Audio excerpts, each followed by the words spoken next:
आराध्य देव के चरणों में वंदन। आदरणीय स्वामी जी, उपस्थित भाइयों तथा बहनों, हमारा आचारंग सूत्र का वाचन चल रहा है। आचारंग सूत्र के वाचन के अंतर्गत हमारा दूसरा चैप्टर, उसका तीसरा उपदेशक जो हमारा चल रहा था, उसमें कुछ सूत्र बाकी थे। पहले हम उसको पूर्ण करेंगे, उसके बाद हम चौथा उपदेशक लेंगे। सबसे पहले हम सूत्र का उच्चारण करेंगे। मुनिना हु एयम पवे इयम। मुनिना हु एयम पवे इयम। एयम का मतलब है यह। मुनिना माने मुनि ने, पवेयम माने प्रवेदित ने कहा है। मुनि का मतलब है तीर्थंकर भगवान ने। तीर्थंकर भगवान ने क्या कहा है? ये जो परिग्रह है, परिग्रह के प्रति जो आसक्ति है, वो क्या है? दुख का कारण है। ऐसा जिनेश्वर भगवान ने यानी तीर्थंकर भगवान ने ऐसा कहा है। अणोहंतरा एते नोय ओहम तरित्तये अतिरंगमा एते नोय तिरम गमित्तये अपारम गमा एते नोय पारम गमित्तये। अणोहंतरा एते। अणोहंतरा का मतलब है अनोगंतर। अनोघ का मतलब है, ओघ का मतलब होता है संसार। अभी तक संसार को पार नहीं किया है। नोय ओहम तरित्ते, और अभी तक संसार को, ओघ का मतलब संसार को, तरित्ते में तैरने में न मैंने समर्थ नहीं है। कौन? जिसके पास जो परिग्रह है, जो अज्ञानी है, वह व्यक्ति अभी तक उसने संसार को भी पार नहीं किया है।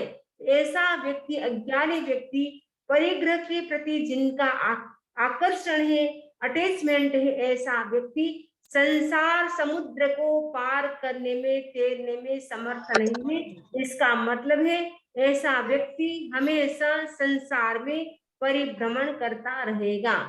अतिरंगमा एते नोय तिरम गमित्तये। अभी तक तीर का मतलब किनारे नहीं पहुंचा है, संसार के किनारे तक नहीं पहुंचा है। अपारंगमा एते नोय पारम गमित्ते। ये क्या है? अपारंगम है, नहीं पार तक पहुंचने में वो समर्थ नहीं है, यानी अभी तक किनारे तक भी नहीं पहुंचा है। और अगर किनारे तक भी पहुंच गया तो भी वो संसार समुद्र को पार करने में समर्थ नहीं है। कौन? जो परिग्रह के प्रति जिनका आकर्षण है, जो परिग्रह में अटैचमेंट रखता है, वह व्यक्ति संसार को पार करने में समर्थ नहीं है।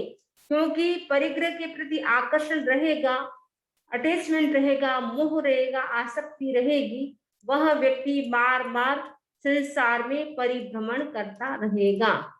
आयानिजं च आयाय तम्मिठाणेन चिट्ठै वितहं पप्पखेयन्ने तम्मिठाणमि चिट्ठै। आयानिजम, जो अनात्मज्ञ है, यानी अभी तक आत्मा का जिसको ज्ञान नहीं हुआ है कि मैं आत्मा हूँ, शरीर नहीं हूँ। अधिकांश व्यक्ति आत्मा को और शरीर को एक ही मान लेते हैं, लेकिन आत्मा अलग है, शरीर अलग है। ऐसा अभी तक भेद विज्ञान नहीं हुआ है। ऐसा पुरुष आयाय, अपरिग्रह को प्राप्त कर, अपरिग्रह संयम को प्राप्त कर, तम्मिठाणे न चिट्ठे, उस स्थान में स्थित नहीं होता है। यानी संयम स्वीकार करने पर भी उस संयम जीवन में उनका मन नहीं लगता है। मितहम पप्पखेयन्ने तम्मिठाणमि चिट्ठे। वह क्या करता है? वितत यानी परिग्रह को प्राप्त कर, पप्प यानी प्राप्त कर, खेयन्ने मन अकुशल व्यक्ति क्या करता है? तम्मिठाणमि चिट्ठे, उस स्थान में स्थित हो जाता है, अर्थात वो असंयम जीवन में ही स्थित हो जाता है। परिग्रह के प्रति वापस उसका आकर्षण बढ़ जाता है, या तो वो संयम को स्वीकार ही नहीं करता है, या संयम को स्वीकार भी कर लिया फिर भी उसका मन संयम में रमण नहीं करता है। कई बार अवसर होता है संयम स्वीकार करने का, फिर भी वो संयम स्वीकार नहीं करता है। और कई बार ऐसा होता है संयम को स्वीकार भी कर लेता है व्यक्ति, संयम स्वीकार करने पर भी उनका संयम में मन नहीं लगता है, क्योंकि उनका गृहस्थ अवस्था में परिग्रह के प्रति ज्यादा अटैचमेंट था। इसे दीक्षा लेने के बाद भी उनका मन संयम में रमण नहीं करता है। उद्देश्य पासगस्यर्थी, जो व्यक्ति, पासगस का मतलब है जो ज्ञानी है, दृष्टा है, सम्यक दृष्टा है, उद्देश्य होना चाहिए, उसके लिए कोई उपदेश नहीं है, उनको उपदेश देने की जरूरत नहीं है, क्योंकि वो अपने आप ही समझदार है, सब जानता है। ये जो परिग्रह है, क्रोध है, मान है, माया है, लोभ है, राग द्वेष है, वो क्या है? संसार में परिभ्रमण कराने वाला है, वो जन्म मरण का चक्र में व्यक्ति को फंसाने वाला है। ऐसा सोच करके वह जो ज्ञाता ज्ञान दृष्टा होता है, जो सम्यक दृष्टा होता है, उनके लिए उपदेश की जरूरत नहीं होती। उपदेश किसको देना चाहिए, किसको समझाना चाहिए? जो अज्ञानी है, जिनका परिग्रह के प्रति आकर्षण है, उनको बार बार समझाना होता है। ये जो परिग्रह है वो दुर्गति का कारण है, संसार में भटकाने वाला है, परिभ्रमण कराने वाला है। इसीलिए हमें क्या करना है? परिग्रह के प्रति जो हमारा आकर्षण है उसको कम करना है। अज्ञानी व्यक्ति को परिग्रह के प्रति आसक्त है, उनके लिए उपदेश होता है। जो ज्ञानी होता है उनके लिए कोई उपदेश नहीं होता है। बाले पुण्य काम समुन्ने असमय दुखे दुखी दुखाणमेव आवट्टम अणुपर्यट्ट परिहट्टैतिबेमि। बाले, बाले का मतलब होता है अज्ञानी पुरुष, निहे का मतलब होता है स्नेहवान, काम समुन्ने काम प्रार्थी होकर, असमय दुखे दुखी दुखों का वो असमय मैंने शांत नहीं करता है। जो अज्ञानी होता है उनका क्या है? आकर्षण होता है। स्नेहवान का लोग, उनका काम भोगों के प्रति आकर्षण होता है, काम भोगों को सेवन करने की इच्छा रहती है, इसीलिए वो दुख को शांत नहीं कर पाता है। क्योंकि अज्ञानी होगा वो काम भोगों का सेवन करता रहेगा, जिसके कारण जो संसार के दुख है उससे वो मुक्त नहीं हो सकता है, बार बार वो संसार में परिभ्रमण करता रहेगा। ऐसा मैं कहता हूँ, ऐसा आचार्य सुधर्मा स्वामी कहते हैं कि जो अज्ञानी पुरुष है, जो काम भोगों में आसक्त है, वह व्यक्ति दुखों को शांत नहीं कर सकता है। दुखों को शांत क्यों नहीं कर सकता है? क्योंकि वह व्यक्ति बार बार नरक में जाएगा, नरक से निकल करके तिरंज में जाएगा, तिरंज में भी भयंकर कष्ट है, नरक में भी कष्ट है। तो नरक और तिरंज गति और निगोद के दुखों को वो भोगता रहेगा, जिसके कारण जो काम भोगों में आसक्त है, अज्ञानी व्यक्ति है, वो दुखों को शांत नहीं कर पाता है, इसीलिए वो संसार में परिभ्रमण करता रहता है। इस प्रकार हमारा तीसरा उद्देश्य है वो पूरा हो गया है। अब हम चौथा उद्देश्य प्रारंभ कर रहे हैं। चौथा उद्देश्य तवो से ए गया रोग समुपाय संपज्जन्ति।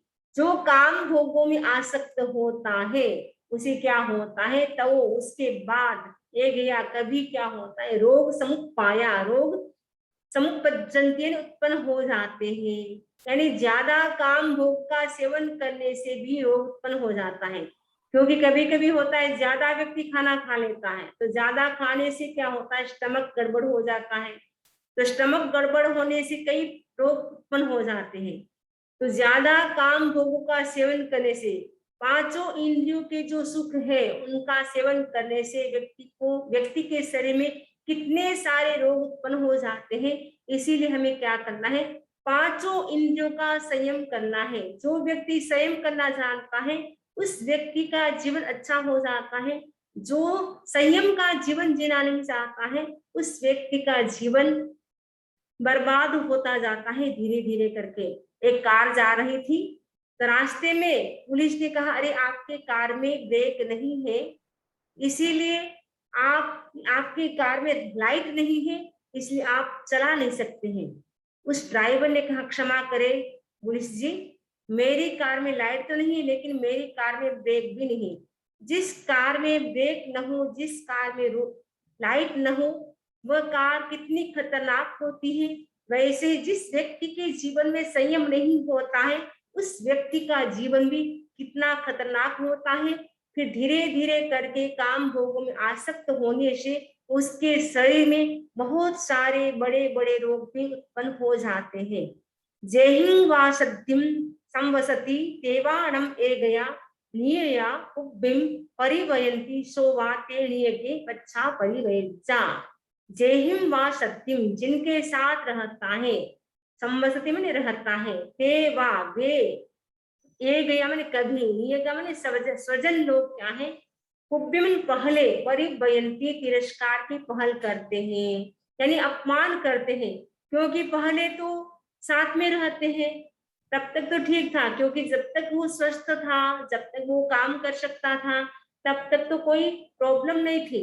लेकिन जैसे ही लगता है अब इसके शरीर में रोग हो गया है, अब काम करने में भी वो समर्थ नहीं रहा है, तो स्वजन लोग क्या करते हैं, उनकी जो रिलेटिव्स होते वो क्या करते, उनका रेस्पेक्ट नहीं करते, अनादर करते, तिरस्कार करते हैं। बाद में वो भी क्या करते हैं, उनके माता पिता भी बाद में क्या करते हैं, उनका भी तिरस्कार करते हैं। वो भी बोलते हैं देखो मेरा बेटा ऐसा है, मेरी बहू ऐसी है, हमारे साथ ऐसा व्यवहार करते हैं। तो दूसरों के साथ वो भी क्या करते हैं, अपनी बात शेयर करते हैं और उनकी निंदा करते रहते हैं। नालम ते तौ ताणाय वा शरणाय वा तुमं प्रीतेसिम नालम ताणाय वा शरणाय वा। नालम ते तौ ताणाय माने आपको कोई त्राण नहीं दे सकता है, और तुम भी, आप भी किसी को त्राण नहीं दे सकते, यानी हम भी किसी को त्राण नहीं दे सकते हैं और हमें भी कोई त्राण नहीं दे सकता है। ये सूत्र आया था, ये बार बार सूत्र इसीलिए दिया जा रहा है क्योंकि बार बार हमें यह दिमाग में रहे कि संसार में कोई शरण नहीं है, सच्ची शरण एक धर्म की है, बाकी धन वैभव परिवार बच्चे कोई भी हमें रक्षा नहीं कर सकते, हमारी कोई भी रक्षा नहीं कर सकते, हमें कोई भी बचा नहीं सकते हैं। जब मृत्यु आएगी तब कितना ही धन हो अरबों खरबों का, वो भी आपको बचा नहीं सकता है। कितने ही बेटे हो, कितनी ही बेटियां हो, कितने बहुए हो, हस्बैंड भी खड़ा हो पास में, वो भी जब अंतिम समय होगा तो वो भी बचा नहीं सकता है। इसलिए सूत्र बार बार दे रहे हैं कि आप असरण की भावना भाएं, यानी असरण जो भावना है, सेकंड भावना, 12 भावनाओं में पहली भावना अनित्य भावना, दूसरी भावना असरण भावना, यानी व्यक्ति को असरण भावना, निरंतर भावना भानी चाहिए। इस संसार में मेरा कोई शत्रु नहीं है, यानी कोई मुझे बचा नहीं सकता है, एक धर्म की शरण ही मुझे रक्षा कर सकती है, मुझे बचा सकती है। अरिहंत सिद्ध आचार्य उपाध्याय मुनिराज की जो शरण व्यक्ति देता है, वह व्यक्ति संसार समुद्र को पार कर सकता है। धर्म ही व्यक्ति को प्राण दे सकता है, बचा सकता है। जाने तो दुखम पत्यम सायम, दुख और सुख अपना अपना होता है। पत्यम का मतलब प्रत्येक व्यक्ति का, दुखम सातम, दुख और सात में सुख, जाने तो मैंने जान करके क्या करे कि दुख और सुख व्यक्ति का अपना अपना होता है, इसमें किसी का भी कोई दोष नहीं होता है। व्यक्ति ने जैसे कर्म किए थे उसी के अनुरूप उसको सब मिलता है, फल मिलता है, रिजल्ट आता है, इसमें किसी का भी दोष नहीं होता है कि इसने मेरे साथ ऐसा किया, उसने मेरे साथ ऐसा किया। निमित्त हो सकते हैं लेकिन कर्म व्यक्ति का अपना अपना होता है। भोगामेव अनुसोयंती, कुछ मनुष्य क्या है, भोग भोगा में यानी भोग के विषय में ही अनुसोयंती यानी सोचते रहते हैं कि हमें ये काम भोग है वो कैसे मिल सकते हैं। पता है कि काम भोग रोग करने वाले हैं, प्राण देने वाले नहीं है, बचाने वाले नहीं, फिर भी व्यक्ति का ध्यान है पांचों इंद्रियों के जो सुख है वो कैसे मिल सकते हैं, उसके बारे में वो चिंतन करता रहता है। और फिर उस अगर मिल भी जाता है तो क्या होता है, उसमें वो आसक्त हो जाता है, आसक्ति के कारण और नए नए कर्म का वो बंधन करता रहता है। तिव्हेण जावी से तत्थ मत्ता भवई अप्पावा भोगावा, तिव्हेण जावी से तत्थ मत्ता भवई, अप्पा यानी अपने लिए अथवा पराये के लिए, दूसरों के लिए क्या करता है, तिव्हेणा, तिव्हेण माने स्व पराया या दोनों के लिए, तथ्य मत्ता भवई उनके लिए जो प्रयत्न करता है वो क्या होता है, अपने पराय या दोनों के सम्मिलित प्रयत्न से उनके पास अर्थ की अल्प या बहु मात्रा हो जाती है। अप्पा यानी अल्प, बहु का मतलब बहुत। तीनों के प्रयत्न से यानी स्वयं के प्रयत्न से, दूसरों के प्रयत्न से या दोनों की मिलाने से, दोनों दोनों ही मिल जाते हैं। अपन दोनों जो भी मिलेगा, अपन पार्टनरशिप करते हैं, आधा आधा अपन बांट लेंगे, हाफ हाफ कर लेंगे। ऐसा करके वो क्या करता है, जो भी मनी मिलती है थोड़ी या बहुत, उसमें क्या करता है, उसमें वो निरंतर पुरुषार्थ करता रहता है। और पुरुषार्थ करने के बाद भी कभी कभी क्या होता है, किसी को मिलता है, किसी को नहीं मिलता है, क्योंकि नसीब अपने अपने होते हैं। कोई बहुत लकी होते हैं, थोड़ा सा ही पुरुषार्थ करते उनको बहुत मिल जाता है, और कोई व्यक्ति बेचारा दिन रात खपता है, इतनी मेहनत करता है, हार्ड वर्क करता है, उसके बावजूद भी उनको मिलता नहीं है। से तथ्य गढ़िए चित्त थे भोयणाए, वह उस अर्थ राशि में आसक्त रहता है। गढ़िए का मतलब आसक्त, चित्तति का मतलब रहता है, से मैंने वह, तथ्य मैंने उस अर्थ राशि में, जो मनी है थोड़ी या ज्यादा मिली थी, उस पे क्या होता है, गढ़िए चित्तति आसक्त रहता है, भोयणाए और भोग के लिए उसकी क्या करता, अपेक्षा रखता है। इनका मैं भोग कैसे कर सकता हूँ, इसकी वो इच्छा करता है। अपेक्षा का मतलब इच्छा करता है। तवो से एक गया विपरिशिष्टम संभूयम महोवगरणम भवती। तवो से एक गया, उसके बाद जो बची हुई जो धन राशि है या ज्यादा धन राशि है, वो क्या करते हैं, उसके पास विपुल अर्थ राशि हो जाती है। भोग के बाद बची हुई प्रचुर अर्थ राशि से उसके पास विपुल यानी बहुत ज्यादा धन राशि हो जाती है। कभी कभी बहुत ज्यादा हो जाती है, कभी कभी बिल्कुल समाप्त हो जाती है। तंपी से ए गया दायाया विभयंती अदत्त हारो वा से अवहरती रायाणुवा से विरूपंती रसैवा से विरसैवा से अगार दाहेण वासे दज्जई।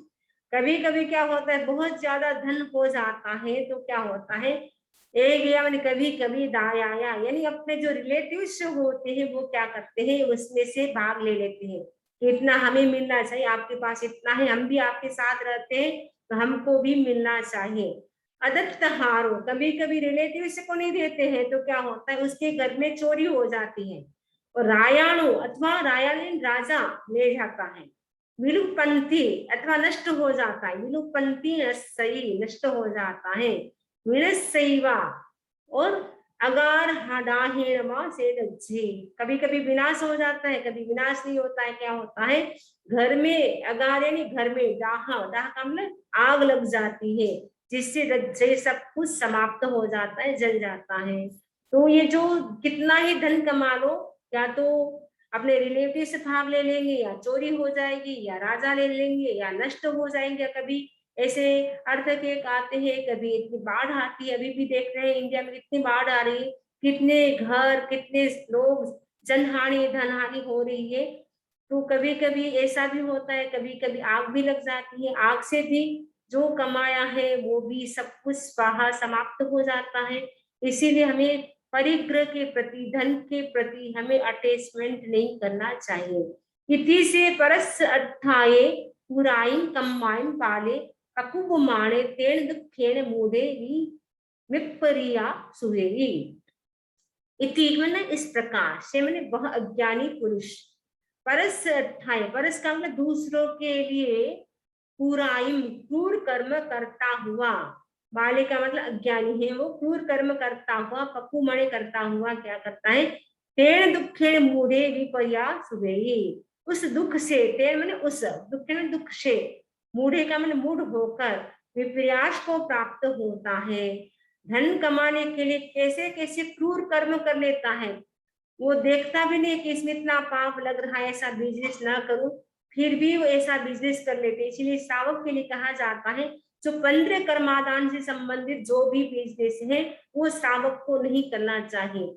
यानी कोयले का बिजनेस नहीं करना चाहिए, नॉनवेज का बिजनेस नहीं करना चाहिए, जो शराब का जो बिजनेस है वो नहीं करना चाहिए, कोयले का बिजनेस नहीं करना चाहिए, तो कोई पॉइजन जो होता है विष, उसका भी बिजनेस नहीं करना चाहिए। जो 15 कर्मादान है वो अगर उसका बिजनेस करता है सावक, तो उससे महान कर्म का वो अर्जन करता है। महान कर्म ने बहुत ज्यादा कर्म का वो बंधन करता है। इसीलिए ध्यान रखना चाहिए कि हम सावक हैं, हम ऐसा बिजनेस नहीं करेंगे जिसमें ज्यादा हिंसा हो, क्योंकि बिजनेस करेंगे हिंसा होगी, पाप करेंगे आप, फिर भोगना भी आपको ही पड़ेगा। आपके घर वाले उस समय मना कर देंगे कि आपने ही किया था, आप ही भोगे भोगे, हमने कब कहा था आप ऐसा बिजनेस करें, तो आपको ही वो इनकार कर देंगे। धन तो आपके पास है तो वो लेने के लिए आ जाएंगे, लेकिन जब पाप कर्म का उदय होगा, जब आपके शरीर में रोग होगा, तब वो आप कहेंगे मेरा रोग आप ले ले, तो ये कोई लेने वाला नहीं है। इसीलिए हमें क्या है, क्रूर कर्म वाला बिजनेस नहीं करना है, क्योंकि वो क्या कराता है, विपर्यास यानी संसार में परिभ्रमण कराता है, बार बार संसार में परिभ्रमण कराता है। आसम च छंदम च विगिंच धीरे, आसम च छंदम च विगिंच धीरे। धीरे माने हे धीर, आसम माने तू आशा, और छंद माने छंद को, विगिंचन छोड़। आशा का मतलब भोग की अभिलाषा, तो पांचों इंद्रियों के विषय की जो भोग है, उसकी जो इच्छा है उसको छोड़ो। और छंद का अर्थ इंद्रिय, इंद्रियों के जो सुख है, पांचों इंद्रियों के जो अनुकूल सुख होते हैं, यानी दृश्य जो अच्छे होते, पिक्चर अच्छे होते, वो अच्छा लगता है, शब्द भी कानों में अच्छे आते, वो अच्छा लगता है, टेस्ट भी जो खाने की जो अच्छी चीजें होती है, आइटम्स, वो टेस्ट अच्छा होता है तो अच्छी लगती है। थोड़ा सा नमक कम हो जाता है तो बोलेंगे आज कैसी दाल बनाई, कैसी सब्जी बनाई, आपने नमक भी बराबर नहीं डाला है, तेल भी बराबर नहीं डाला है। तो पांचों इंद्रियों के जो मनोगम अच्छे जो विषय है, वो ही व्यक्ति को अच्छा लगता है। तो व्यक्ति क्या करता है, इंद्रिय जो पांच इंद्रिय के सुख है, उसके प्रति वो क्या करता है, आसक्त होता है। लेकिन यहाँ कह रहे हैं कि आपको क्या करना है, जो इंद्रियों के जो सुख है, जो भोगों की इच्छा है, उसको आपको क्या करना है, छोड़ना है। तो वो छोड़ने से ही व्यक्ति सुखी हो सकता है। तुमम चेव तम सल्लमः, तो वही तुमम चेव तम जो एक सल्लमः। फोन क्यों ने सॉरी सुनीता जी, आप म्यूट कर सकते हैं सबको। तुमम चेव तम सल्लमः, तुम उस शल्य का सृजन तूने ही किया है, मैंने जो कर्म का बंधन है, शल्य मैंने कांटा, ये कांटों को तुमने ही बोया है। शल्य का अर्थ है कर्म और उसका विपाक, ये जो कर्म का बंध है वो तुमने ही किया है, और उसका फल भी तुमको ही भोगना पड़ेगा। यानी जो कर्म करेगा उसका फल उससे ही मिलेगा।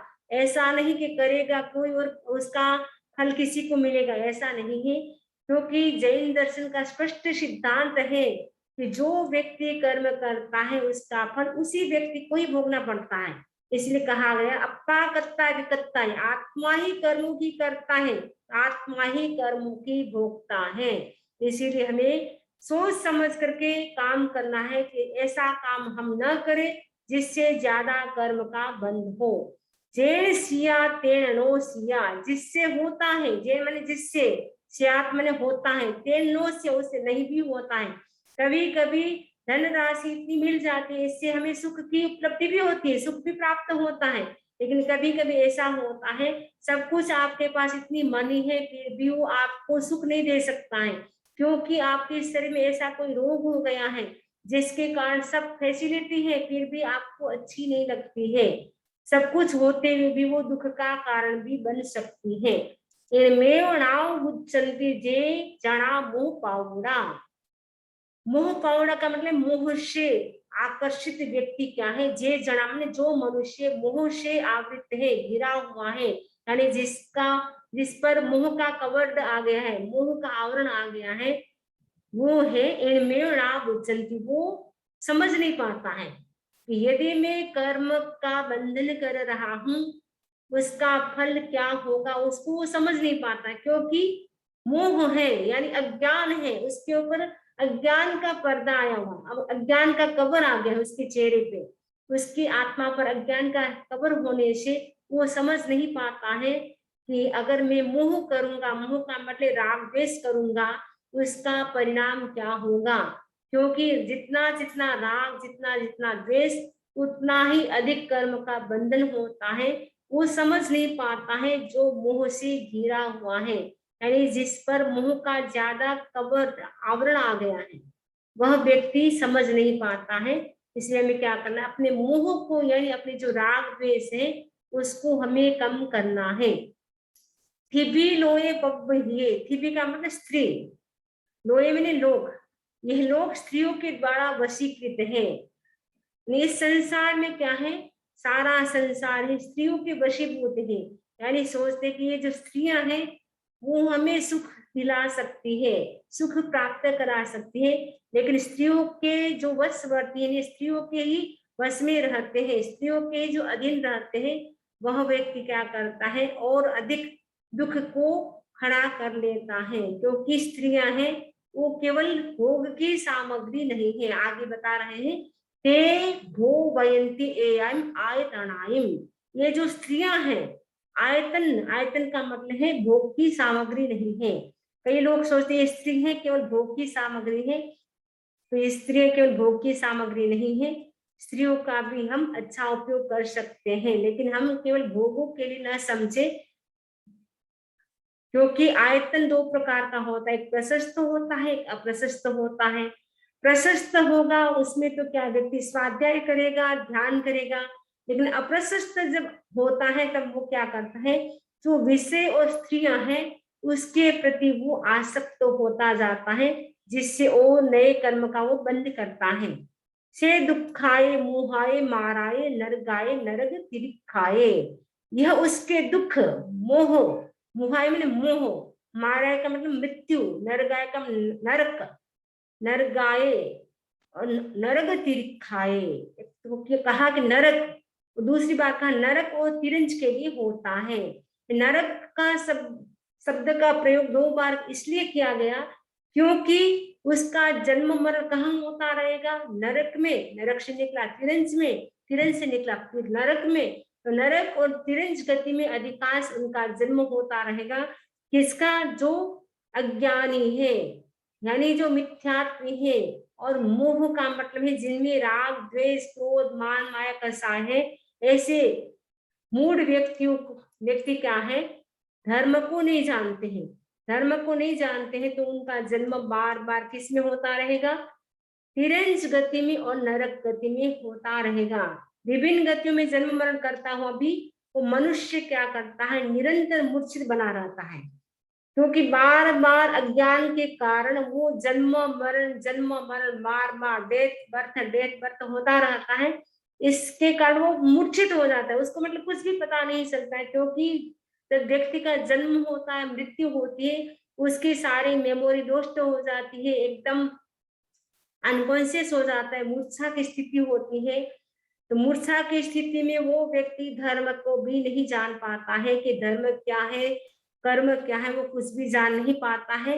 इसीलिए हमें क्या करना है, अप्रमाद की साधना करनी है। उदाहु वीरे अप्रमादो महामुए, वीरे का मतलब भगवान महावीर ने उदाहु का मतलब कहा है कि साधक को क्या करना चाहिए, जो महामोह है, महामोह का मतलब जो विकार है उसको दूर करना चाहिए, और अप्रमादो, अप्रमाद की यानी प्रमाद नहीं करना चाहिए, यानी अवेयर रहना चाहिए, जागरूक रहना चाहिए, अप्रमाद की साधना करनी चाहिए। क्योंकि जो प्रमादी होता है उसको सब ओर से भय होता है, सबतो भयम, जो प्रमादी है उसको चारों ओर से भय लगता है, लेकिन अप्रमादी होता है, अपनी आत्मा के प्रति जागरूक होता है, उसको किसी ओर से भय सताता नहीं है। इसलिए हमें क्या करना है, अप्रमाद की साधना, यानी आत्मा के प्रति हम कितने जागरूक रह सकते हैं उसकी ओर हमें चिंतन करना है। अलम कुशलस्य पमाएणम, अलम का मतलब है समर्थ, कुशलस्य माने कुशल व्यक्ति, पमाएणम प्रमादेन प्रमाद से, यानी कुशल प्रमाद न करे, जो कुशल यानी समझदार व्यक्ति है उसको प्रमाद नहीं करना चाहिए, जिसको पता है कि जो भी मैं कर्म करूंगा मुझे ही भुगतना पड़ेगा, क्योंकि जितना जितना हम प्रमाद करेंगे उतने उतने अधिक कर्म का बंध होता जाएगा, और जितने जितने हम आत्मा के प्रति जागरूक रहेंगे उतना उतना हमारे कर्म का बंध भी कम होता जाएगा। इसलिए हमें क्या करना है, प्रमाद कम करना है, निरंतर आत्मा के प्रति हमें जागरूक रहना है। और मनुष्य जीवन में ही हम आत्मा के प्रति जागरूक रह सकते हैं, बाकी कोई गति नहीं जिसमें हम आत्मा के प्रति जागरूक रह सके। सपोज देवता बन गए, देवता थोड़े बहुत आत्मा के प्रति जागरूक रह सकते हैं, लेकिन वो चाहते हुए भी वो धर्म की आराधना नहीं कर सकते हैं, केवल प्रवचन सुन सकते हैं, लेकिन वो त्याग प्रत्याख्यान नहीं कर सकते। इसलिए पूर्ण रूप से आत्मा के प्रति जागरूक देवता भी नहीं रह सकते, केवल मनुष्य ही रह सकते हैं, क्योंकि मनुष्य ही कल कहा था सर्वविरति बन सकता है, यानी पूर्ण रूप से त्याग मनुष्य ही कर सकता है। इसीलिए क्या है, जो कुशल व्यक्ति है, जो समझदार व्यक्ति है, जो वीतराग जो धर्म है, भगवान ने जो कहा है उस धर्म को जो समझता है, जानता है, ऐसा व्यक्ति प्रमाद नहीं करेगा। वो जानता है कि कर्म का जो कितना जो बंधन करते हैं उसका रिजल्ट कितना खराब मिलता है, उससे बार बार नरक गति किरंज गति में जाना पड़ता है। तो समझदार व्यक्ति ऐसा कभी भी काम नहीं करेगा। संति मरणम संपेहाय द्यौर धम्मम संपेहाय।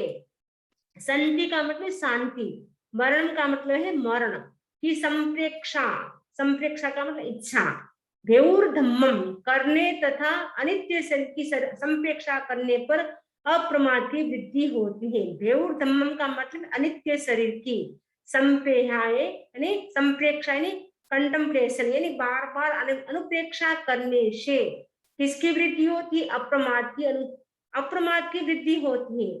शांति और मृत्यु की, बार बार हर व्यक्ति को शांति अच्छी लगती है, मृत्यु किसी को अच्छी नहीं लगती है। और ये शरीर कैसा अनित्य है, क्षण भंगुर है। अभी शरीर अच्छा है और थोड़ी देर के बाद या थोड़े वर्षों के बाद शरीर की क्या स्थिति होगी पता नहीं, शरीर में कोई रोग आ जाएगा या रोग नहीं आएगा तो एवरी टाइम शरीर हमारा जर्जर हो रहा है, जीरेते शीरेते शरीरम, निरंतर जर्जर हो रहा है, क्योंकि एनी टाइम कोशिकाएं हमारी डेड हो रही है। 40 साल तक तो कोशिकाएं बनती है, बिगड़ती है, लेकिन 40 साल के बाद तो डेड ही होती है। इसीलिए हमारे चेहरे पे झुर्रियां शुरू हो जाती है। 40 साल तक व्यक्ति एकदम अच्छा लगता है, 40 साल के बाद क्योंकि जो कोशिकाएं होती, जो सेल होते हैं, वो क्या है, डेड होना शुरू हो जाती है। इसीलिए हमारे शरीर पर रिंकल्स आ जाते हैं, झुर्रियां आ जाती हैं।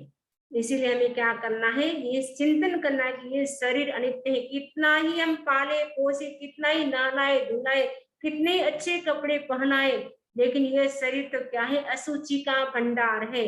इस शरीर को यदि थोड़ा सा भी आप खोल करके देख लो तो आपको देखने की इच्छा नहीं करेगी।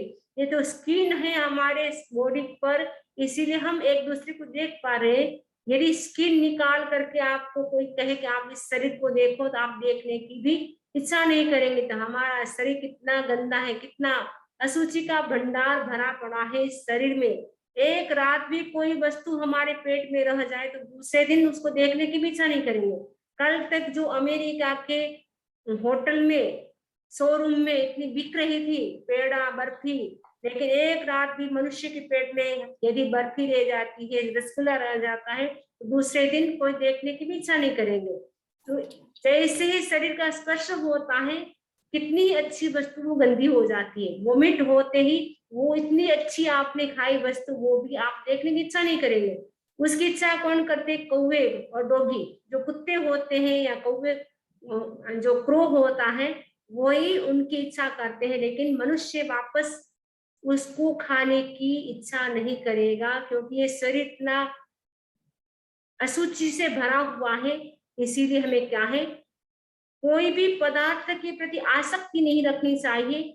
इसीलिए कहा जाता है, उतरे आप घाटी हुआ माटी, जैसे जीभ के नीचे उतरा के सब माटी हो जाता है। इसलिए कहा जाता है, फर्स्ट और सेकंड का अंतर कब तक है, ट्रेन के अंदर है तब तक, ट्रेन से नीचे उतरे के सब बराबर। अमीर और गरीब का अंतर कब तक है, जब तक हम धरती पर है। जैसे शमशान में गए, अमीर और गरीब का भेद समाप्त हो जाता है। वैसे ही पदार्थ अच्छे बुरे का अंतर कब तक है, जीभ के ऊपर है। जैसे जीभ के नीचे उतरा के सब बराबर, अच्छे आपने खाए पदार्थ या पूरे खाए, यानी वो ध्यान रखना चाहिए कि ये हमारी हेल्थ के लिए अनुकूल है, हेल्थ के लिए अनुकूल नहीं है, उसका हमें ध्यान रखना चाहिए। लेकिन हमें एकदम अच्छी अच्छी चीजें खाना है, हमें टेस्टी चीजें खाना है, उसके प्रति ही रात दिन ध्यान रहता है, रात दिन उसके लिए आरंभ समारंभ करते रहते, उससे ज्यादा कर्म का बंधन होता है। इसलिए हमें चिंतन करना है कि हमारा शरीर कैसा है, अनित्य है, क्षण भंगुर है। अभी अच्छा शरीर दिख रहा है, बाद में पता नहीं इस शरीर का क्या हो जाएगा। इसीलिए हमें क्या करना है, अनित्य अनुपेक्षा का अनुचिंतन बार बार करते रहना है, जिससे क्या है कर्म का बंध हम कम कर सकते हैं।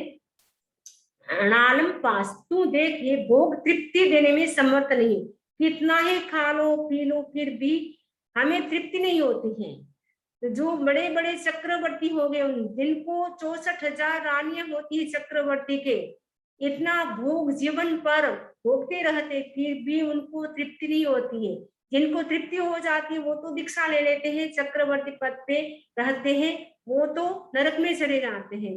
जिनको भोगों से तृप्ति हो जाती है वो तो दीक्षा लेकर के मोक्ष चले जाते हैं, क्योंकि चक्रवर्ती पद पर अगर रहेगा तो उनकी नरक ही होती है।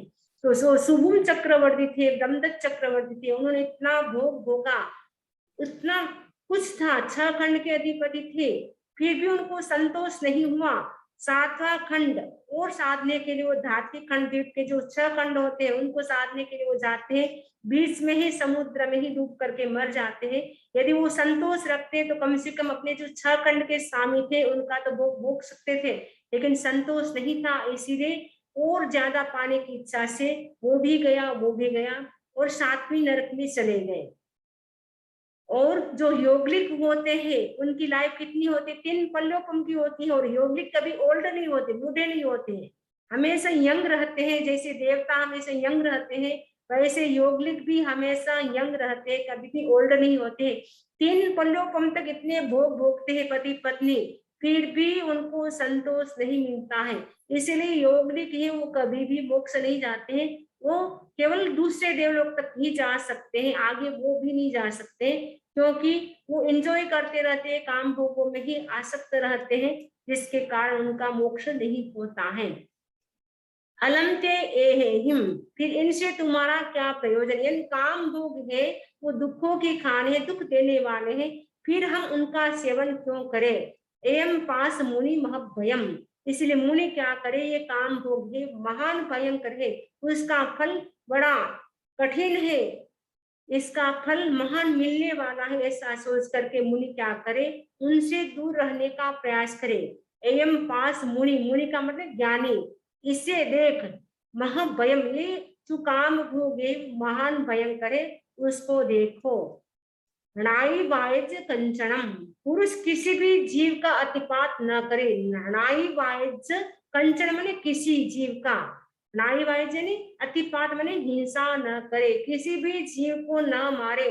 जैसे मुझे जीना अच्छा लगता है वैसे ही सामने वाले को भी अच्छा लगता है, ऐसा चिंतन करके काम भोगों में आसक्त व्यक्ति क्या करता है, हिंसा करता है। और काम भोगों में जो आसक्त नहीं होता है वही व्यक्ति अहिंसा का पालन कर सकता है।